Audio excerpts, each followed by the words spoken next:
I knew this was going to be the case, all the rumors and tips pointed towards it.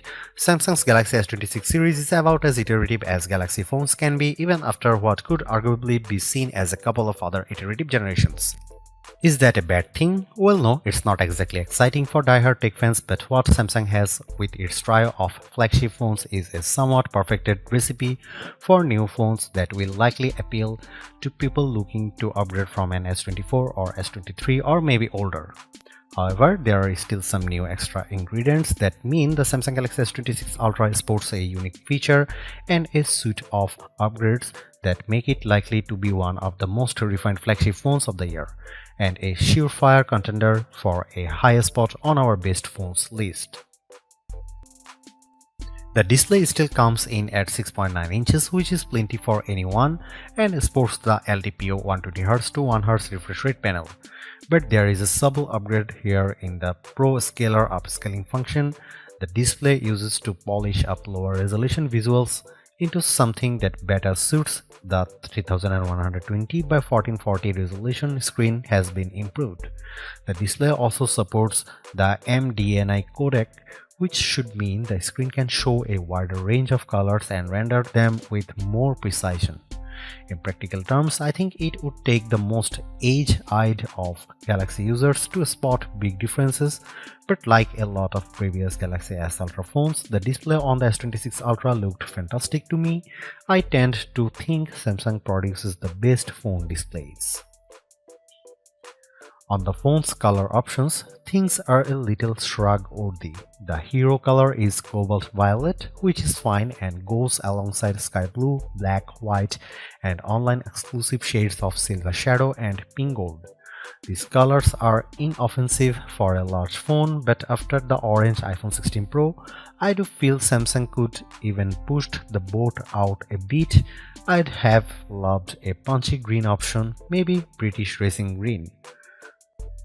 Look under the hood of the Galaxy S26 Ultra, you will find a 3nm Qualcomm Snapdragon 8 Elite Gen 5 for Galaxy chipset.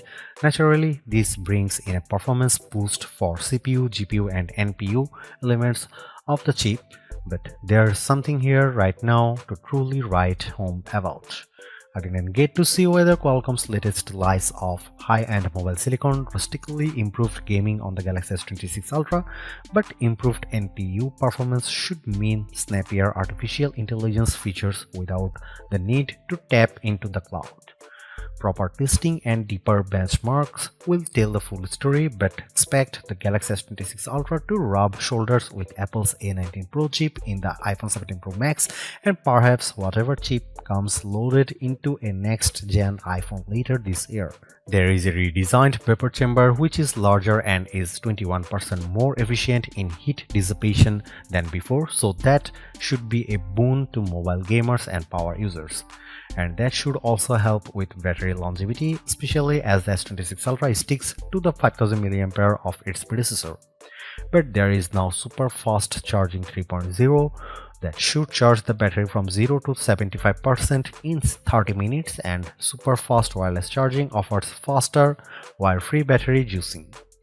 Much as before, there are storage options of 256GB, 512GB and 1TB, but this time opting for the largest option will net users 16GB of RAM rather than 12GB. I can't say I have ever thought too much about extra RAM on phones, but as they embrace more AI features and functions, more memory should make for a snappier smart smartphone. All in all, there is a lot of what one would expect from a flagship Samsung phone, but I didn't get the impression that the performance on offer will be partially noticeable over that of the S25 or S24 Ultra models. Samsung makes good phones, and with the Galaxy S series it makes great phones. I don't think that has changed with the Galaxy S26 Ultra or its stablemates. It might be the most iterative generation of Galaxy S phones I can think of, but with the Galaxy S26 Ultra, Samsung has taken its best phone and made it just that little bit better. More time and in-depth testing will see if my first impressions are on the money, but in many ways it's hard for Samsung to fail at this point. Better AI integration, camera performance tweaks, more power, and that new privacy display make the Galaxy S26 Ultra a true contender for Phone of the Year. I don't think you need to get a pre-order in if you have a Galaxy S25 Ultra or indeed a OnePlus 15 or Pixel 10 Pro, but if you are at the end of a career contract and I have a Galaxy S24 Ultra or are looking to upgrade from a Galaxy S23 Ultra, then the Galaxy S26 Ultra is shaping up to be a phone well worth your consideration. Ultimately, I was left somewhat bored by the Galaxy S26 Ultra as a vehicle for phone innovation, even with a privacy screen that's ripe for copying, but I do have to tip my metaphorical hat to it as being a refined take on an already excellent smartphone formula.